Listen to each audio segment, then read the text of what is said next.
Catherine Nadeau. Sir, could I have a copy of your remarks for our court reporter? Go ahead, Ms. Nadeau. Thank you.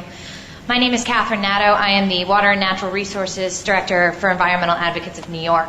Environmental Advocates' mission is to protect our air, our land, our water, and our communities. We're based in Albany. We monitor state government. We evaluate laws, and we champion policies and practices that will ensure the responsible stewardship for our shared environment.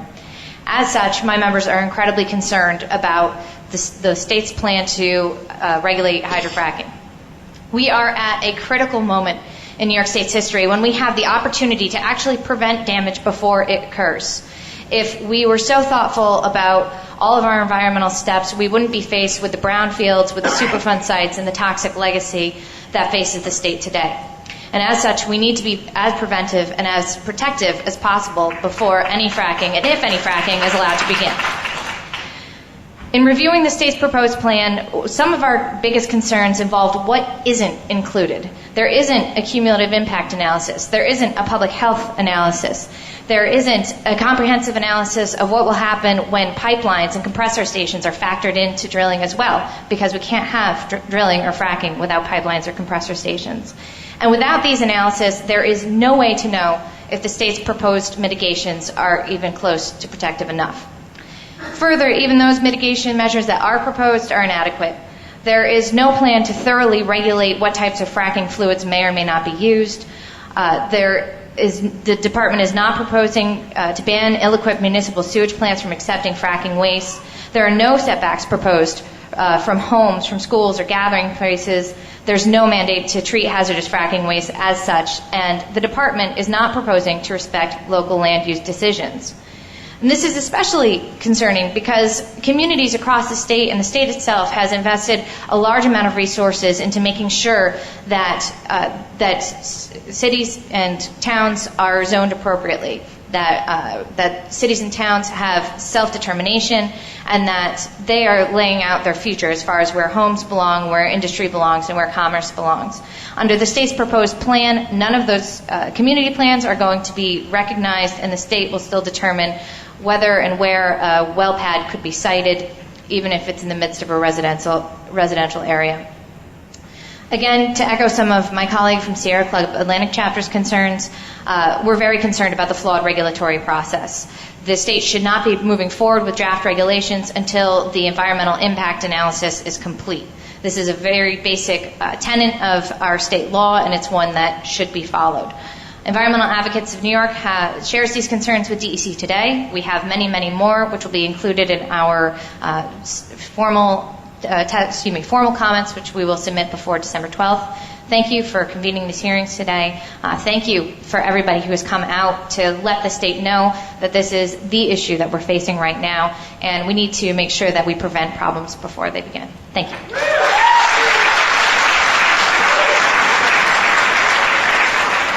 Debbie Samarjan,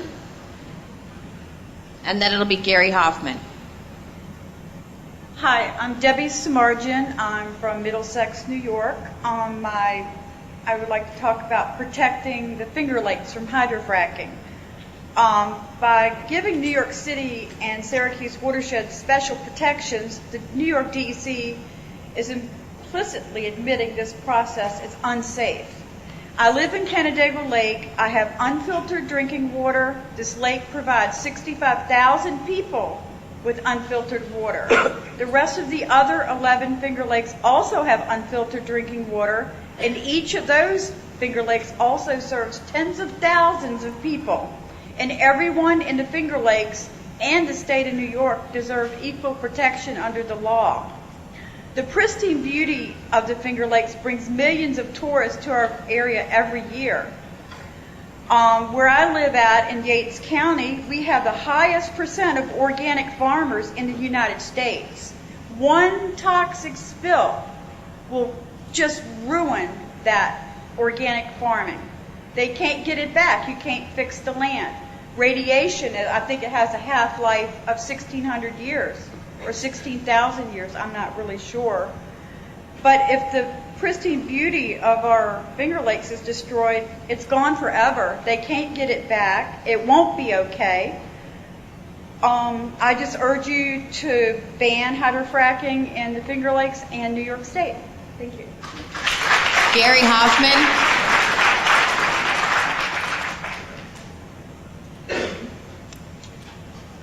Thank you. I'm Gary Hoffman. I'm an aerospace engineer and thermodynamicist. I'm also from Vine Valley, New York, Middlesex, New York, and I'd like to speak about two specific items. First of all, shale gas has been touted as reducing the demand for foreign oil and as a bridge fuel for the future. It is neither. Much less gas is available than previously estimated. The U.S. Geological Survey has reduced their estimate of reserves in the shale to only some 82 trillion cubic feet, an 82% reduction from the roughly 470 trillion cubic feet estimated previously.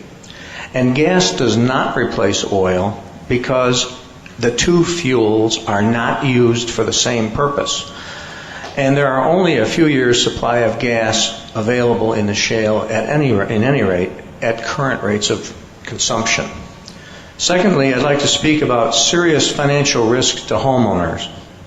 As explained by Gregory May, Vice President of Tompkins Trust Company, at a recent State Albany Assembly meeting, and as confirmed by a recent article in the New York State Bar Association Journal, allowing any industrial leasing-related activity on your land violates clauses in your mortgage insurance, your mortgage title insurance, and your homeowner's insurance, all of which explicitly forbid such actions.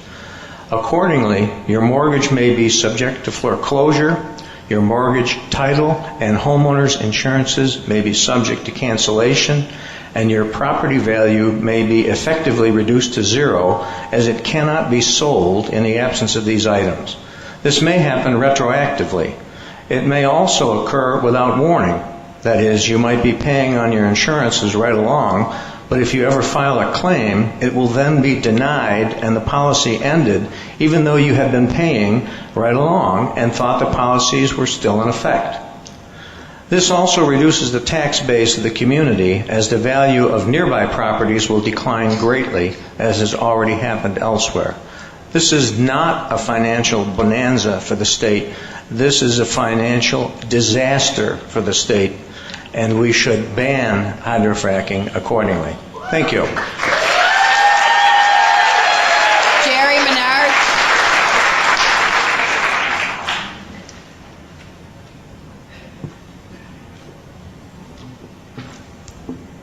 Good afternoon.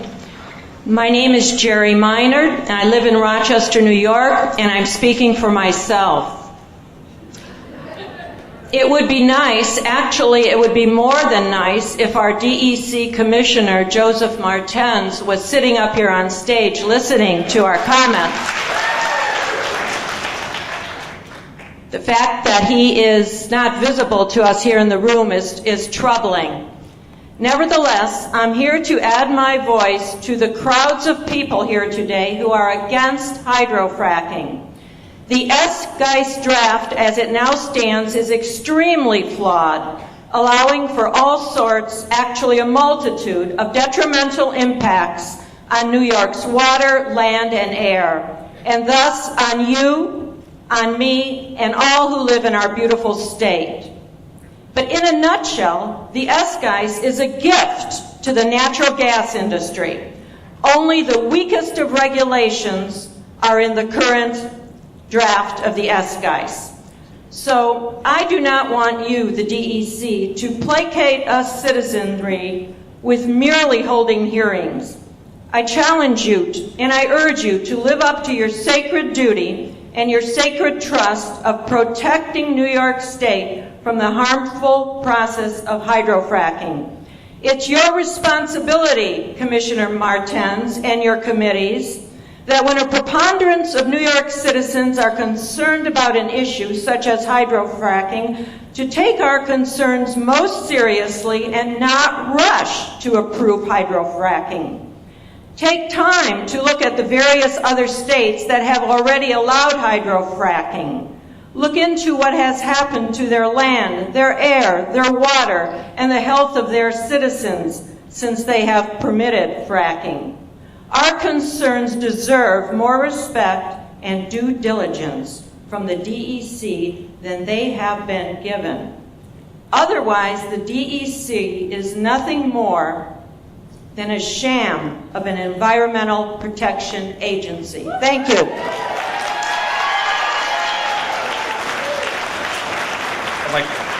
I'd like to call speakers 41 through 49. Jeff Andrysik, Jody Andrysik, Angela Kinsley, James Bird, Samantha Gibson, Dana Knowles, Marjorie Knowles, Richard Gilbert, and John Kievert. Jim Minard. Yes, speaking. I'm from Pittsburgh, New York. My wife is from Rochester, I guess. There are major flaws with the revised draft of the SGEIS statement. And this was pointed out by the New York Public Interest Research Group, and that's where I got my information. First flaw that they pointed out was that the revised draft does not address cumulative impacts. To me, this meant what happens when there's a lot of fluid put into the wells and there's a lot of wells.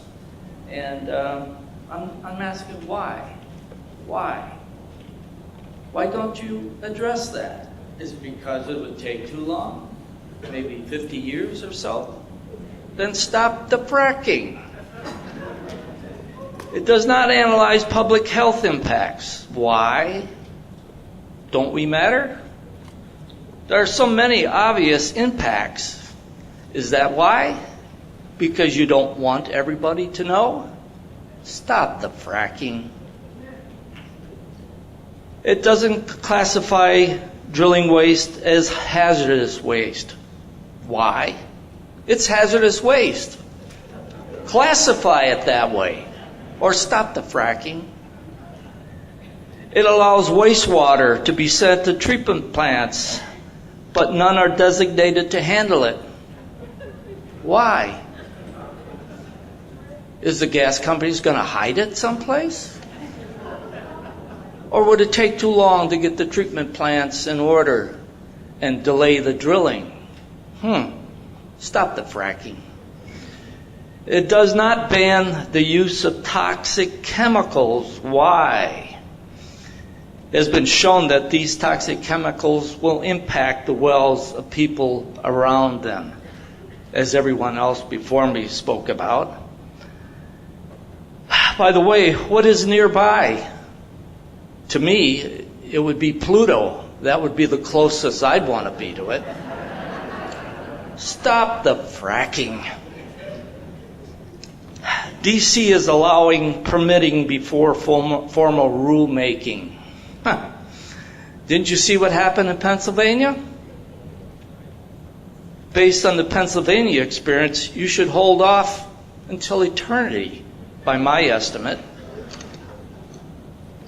Does the DEC have the staff or resources to enforce the guidelines? Wow. More poor planning to the advantage of the drillers. Pennsylvania's DEP says, and I quote them, "We told the public right from the beginning that the Marcellus Shale drilling is industrial activity and that there is no such thing as zero impact gas drilling of any sort. Sir, your time is up. Even when the drilling is done well and with high standards, there will be impacts. Stop the fracking." Bonnie Freeman.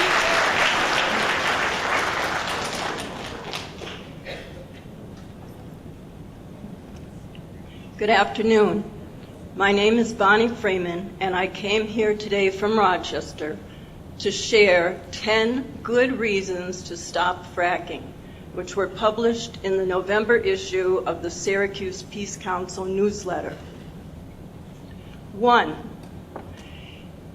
it continues our unsustainable fossil fuel dependence.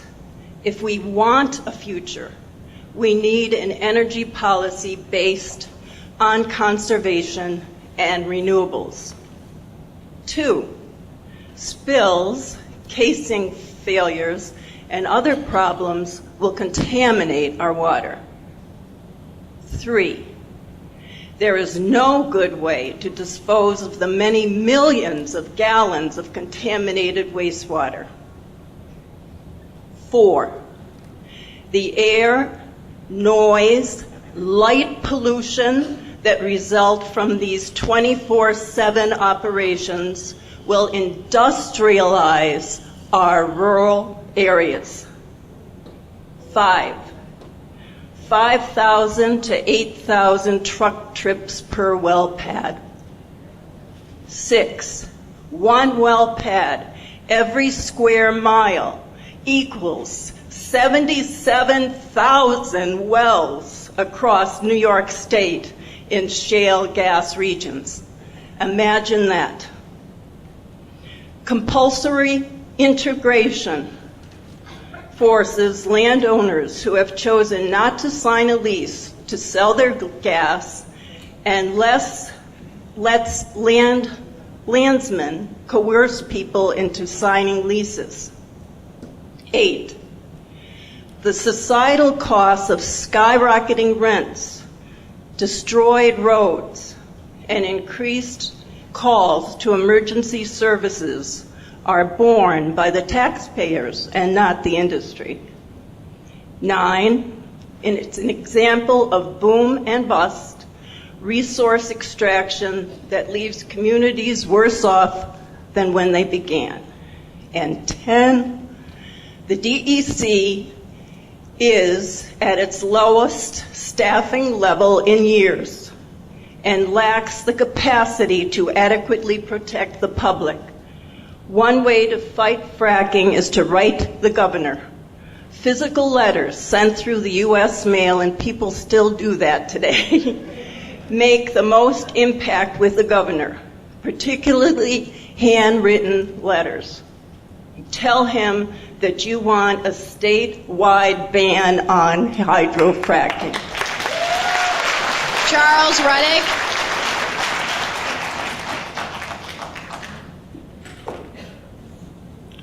Charles Reddick, resident and taxpayer in New York State. Governor Cuomo has addressed hydrofracking, stating that he would support review based upon scientific facts and home rule. What we need is the New York DEC to approach that. Scientific American, a prestigious magazine, in their November 2011 issue, has addressed hydrofracking with a need to review some of these scientific facts before going forward. Property values and mortgages, as mentioned previously, and I refer to a New York Times article that addresses these issues and problems.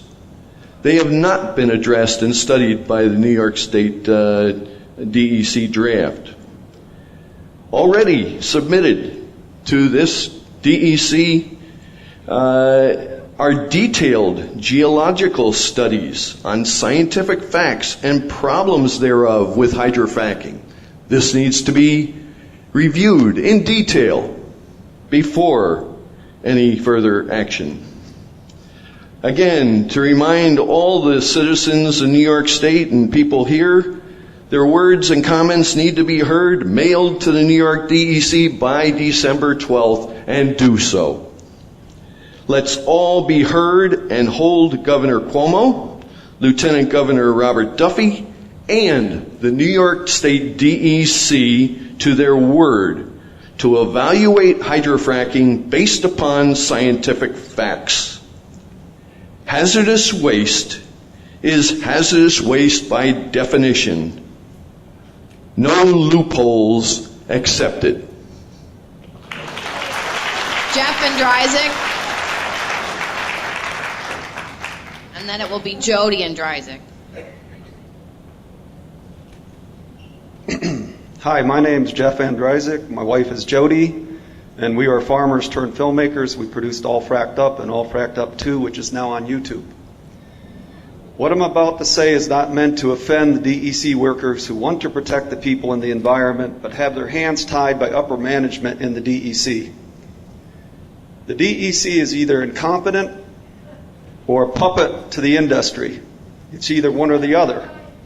Case in point, number one, Dave Ferrugia and his wife near Jamestown, New York, have not been able to drink their well water since 2007 after a gas well was drilled approximately 300 feet from their home. Their water is so contaminated that a local veterinarian told them not to allow their dogs to drink the water either. Their water well contamination was confirmed by before and after testing conducted by the gas drilling firm, according to Chautauqua County Health Department. This is a well-documented case showing drinking water impacts that are seemingly related to gas well development. Local health authorities applied to DEC's Division of Mineral Resources to help the Ferrugia family. The DEC refused to investigate their problem or to provide them with safe drinking water. The DEC walked around the property line and came to the conclusion that there was a shifting in the shale below the ground surface. No subsurface investigation was done by the DEC. I guess they must have been wearing some special seismic testing boots that allows them to see below the surface just by walking around. Case in point number two, on July 9, 2011, the Dixon Corporation was involved in illegal dumping of waste on an unpermitted field in the town of Cameron. As of today, after 5 months later, DEC Region 8 has not yet levied any fines to deter this type of blatant permit violation. The owner of the Dixon Corporation physically assaulted one of your officers, and what punishment did he receive? Gas companies are subcontracting out to these little trucking outfits. How are you going to police all these guys? Right here's an example of a blatant guy that's out of control that you're not doing anything with. Obviously, DEC can't handle what's on their plate now. How then can they DEC handle horizontal hydrofracking?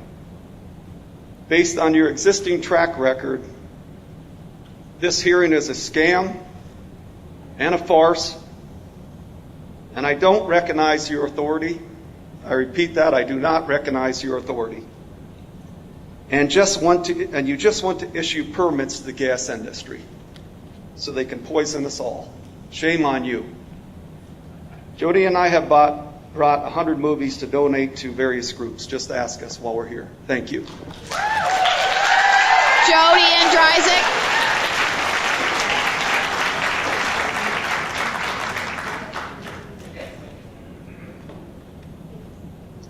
Hi, I'm Jody Andrzyk. I'm from Poultney. My husband Jeff and I, as you heard, we did All Fracked Up and All Fracked Up 2, which is on YouTube.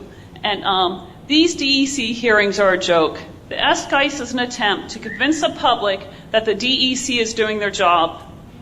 The DEC has been captured by the natural gas industry. As a regulatory agency, the DEC is meant to protect the people and the environment. Now, it is in line to permit the poisoning of the people and the environment. I feel sorry for those within the DEC who want to do the right thing and aren't allowed. They must be frustrated and embarrassed by the puppet that the DEC has become. Are you, the DEC, listening to the public? Are you listening to the experts? Are you looking into the many problems that are occurring across the borders in the state of Pennsylvania? Obviously not. You must be ignoring all the previously submitted fact-based arguments against fracking. If you are taking them into consideration, then fracking would not be allowed within the borders. The waste from fracking would not be allowed within our borders. Fracking is so destructive to our health, environment, water, air, food supply, and existing economy and quality of life. Fracking is a crime and should be punished. Regulatory capture is a crime. Will the DEC be an accomplice to the destruction of New York State by the process of hydrofracking? I do not recognize any authority or legitimacy of the regulatory system, but I'm simply here to make a statement for public record. And I'm nervous, so I'm done. Thank you. Angela Knisley.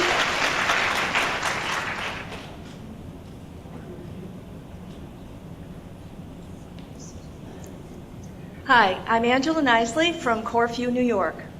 I live in a rural area in western New York on property that has a private water well with no prospects of municipal water coming anytime soon.